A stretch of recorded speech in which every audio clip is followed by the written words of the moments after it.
بسم اللہ الرحمن الرحیم۔ اخوت اسلامی، امت کو قوموں میں مت بانٹو۔ بیٹا، بہت سے مسلم ممالک ایسے ہیں جو اپنے مسلم باشندوں میں قومی اور نسلی تعصب کی روح پھونکنے میں لگے ہوئے ہیں۔ اس قومی اور نسلی تعصب کو ہوا دینے کا سب سے بڑا نقصان یہ ہے کہ ایک نسل یا ملک سے تعلق رکھنے والے مسلمان دوسرے مسلمانوں کے لیے جو دوسری نسل یا دوسرے ملک سے تعلق رکھتے ہیں اپنے دل میں نفرت کے جذبات رکھتے ہیں، جس کی وجہ سے تمام مسلمانوں میں خواہ وہ کہیں کے ہوں اور کسی بھی رنگ و نسل سے تعلق رکھتے ہوں، اسلامی اخوت اور بھائی چارہ کے جو رشتے استوار ہونے چاہیے تھے وہ استوار نہیں ہو پا رہے ہیں۔ ہر کوئی اپنی نسل کو سب سے افضل اور برتر سمجھتا ہے اور اپنی قوم اور برادری کے علماء اور قائدین سے چمٹا رہتا ہے، دوسری نسل اور برادری کے لوگوں کو کمتر سمجھتا اور انہیں حقارت کی نظر سے دیکھتا ہے، خواہ وہ کچھ بھی ہوں اور کیسی ہی خوبیوں کے مالک کیوں نہ ہوں۔ اس طرح ہم مسلمان خود اپنے ہاتھوں اپنے دشمنوں کے خوابوں کو شرمندہ تعبیر کر رہے ہیں۔ ہمارے دشمن تو چاہتے ہیں کہ ہم مسلمان ٹکڑیوں میں بٹے رہیں اور باہم دست و گریباں رہیں، لہذا قومیت، وطنیت، برادری واد اور نسلی تعصب کے جو نعرے لگائے جا رہے ہیں اور ان چیزوں کو جو بہت اہم بنا کر پیش کیا جا رہا ہے، کبھی بھی اس سے فریب مت کھانا اور گمراہ کن میڈیا کے اس طرح کے نعروں سے ہمیشہ ہوشیار رہنا۔ اور بہت سے تمہارے مسلمان بھائی جس طرح نسل پرست ہو گئے، تم ان کی راہ پر چل کر نسل پرست نہ ہو جانا۔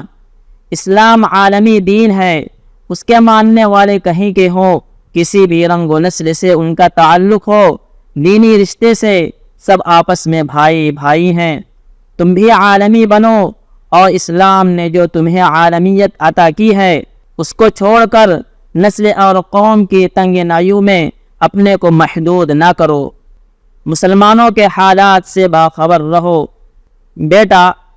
اگر آج ایک ملک سے دوسرے ملک اور بطور خاص ایک مسلم ملک سے دوسرے مسلم ملک کے سفر میں طرح طرح کی رکاوٹیں اور دشواریاں کھڑی کر دی گئی ہیں، جس کی وجہ سے تم دوسرے ممالک میں رہنے والے اپنے دینی بھائیوں سے مل نہیں سکتے، انہیں دیکھ نہیں سکتے، براہ راست ان کے حالات سے واقفیت حاصل نہیں کر سکتے، تو کم از کم اتنا تو ہونا ہی چاہیے کہ اخبارات و رسائل کے ذریعے ہی ان کے حالات سے واقفیت حاصل کرو، یا ایسے اسلامی مراکز سے رابطہ رکھو جہاں سے تمہیں اس طرح کی معلومات فراہم ہو سکیں۔ اسی طرح جو لوگ ایسے ممالک سے ہو کر آئے ہوں ان سے وہاں کے لوگوں کے حالات جاننے کی کوشش کرو، یا جن لوگوں کا ایسے حضرات سے ملنا ملانا ہوتا ہے ان سے جانکاری حاصل کرو۔ اور آج معلومات کے دوسرے بہت سے ذرائع پیدا ہو چکے ہیں، ان کو بھی اس مقصد کے حاصل کرنے کے لیے کام میں لایا جا سکتا ہے۔ امت ایک تھی۔ بیٹا، یہ خیال رہے کہ پوری امت مسلمہ پہلے ایک تھی اور یہ سارے اسلامی ممالک صدیوں تک ایک ہی ملک اور ایک ہی دارالاسلام کی شکل میں تھے۔ اس وسیع تر مملکت اسلامیہ میں مشرق سے مغرب اور شمال سے جنوب کا سفر کرنے کے لیے نہ کسی ویزے کی ضرورت تھی نہ پاسپورٹ کی، لیکن دشمنوں کی عیاری اور اپنوں کی سادہ لوحی کے سبب اس وسیع تر اسلامی مملکت کے حصے تقسیم ہوتے چلے گئے اور ایک امت مسلمہ مختلف قوموں میں بٹ کر رہ گئی، لیکن یہ مختلف قومیں اصل میں ایک ہیں، سب ایک ہی دینی اخوت کے بندھن میں بندھے ہوئے ہیں، ان سب کا دین ایک ہے، عقیدہ ایک ہے، قبلہ ایک ہے، لہذا دینی اخوت کے اس رشتے کو پہچانو اور اپنی بساط بھر اسے زندہ رکھنے کی کوشش کرو، اور دشمنوں کی سازشوں کو بھی سمجھو جنہوں نے ایک ہی امت کے افراد کے درمیان سرحدوں کی ایسی خلیج حائل کر دی کہ اس کی وجہ سے امت آپس میں ایک دوسرے کے لیے اجنبی ہو گئی۔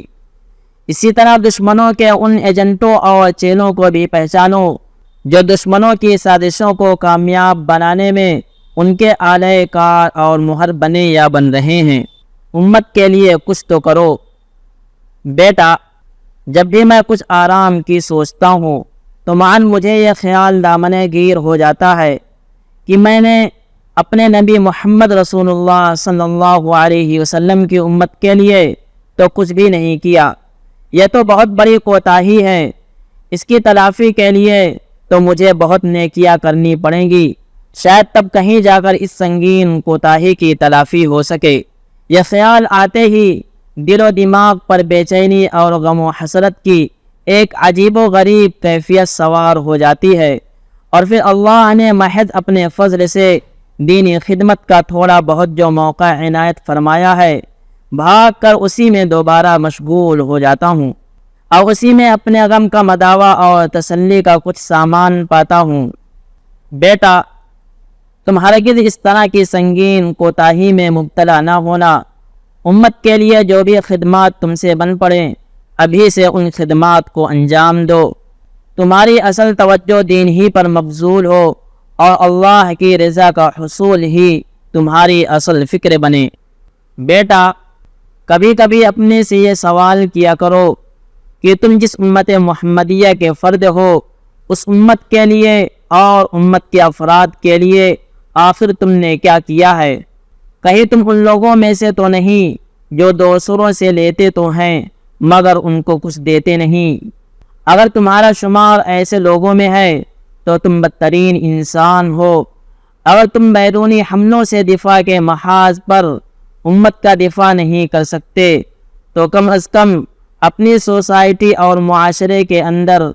امت کی تعمیری و اصلاحی سرگرمیوں میں ایک سرگرم کارکن اور مستعد رضاکار بن سکتے ہو۔ اگر تم یہ بھی نہیں کر سکتے تو پھر اپنے گھر کو ہی سمجھداری کے ساتھ اچھے انداز سے چلاؤ اور تمام اہل خانہ کو اچھی تربیت دو۔ اگر تم خدا نخواستہ اس مد کے بھی نہ ہو تو کم از کم اتنا تو ہونا ہی چاہیے کہ اپنی نمازوں اور دوسری عبادتوں کی اچھی طرح پابندی رکھو۔ اگر عبادات کے اہتمام میں بھی تم سے کوتاہی واقع ہو تو کم از کم اس کا اہتمام تو کر ہی لو کہ تمہاری ذات سے کسی کو کوئی شر یا تکلیف ہرگز نہ پہنچے۔ اب آگے اس سے بھی زیادہ اپنے اوپر ستم نہ کرو۔ اگر تم اس حد سے بھی گزر گئے اور اسی حال میں تمہاری موت آ گئی تو ڈر ہے کہ تمہارا انجام اچھا نہ ہو۔ بیٹا، پوری امت مسلمہ کے لیے ہر روز دعائیں کیا کرو، بطور خاص ملت کے ان غیرت مند جیالوں کے لیے جو اسلام کی حفاظت اور ملت کی آبرو کے لیے دشمنوں کے خلاف سینے سپر رہتے ہیں اور تن من دھن کی بازیاں لگا رہے ہیں۔ بیٹا، اس چیز کو اپنی زندگی کا لازمی معمول بنا لو تاکہ ملت سے تمہارا دینی اور روحانی ربط قائم رہے اور تمہارے دل میں اخوت اسلامی کا احساس زندہ اور بیدار رہے۔ دشمنوں نے سازشوں کا جال بچھا کر امت کو مختلف ٹکڑوں میں بانٹ دیا تاکہ امت میں وحدت و اخوت کا احساس مردہ ہو جائے۔ سبحان ربک رب العزت عما یصفون وسلام علی المرسلین والحمد للہ رب العالمین۔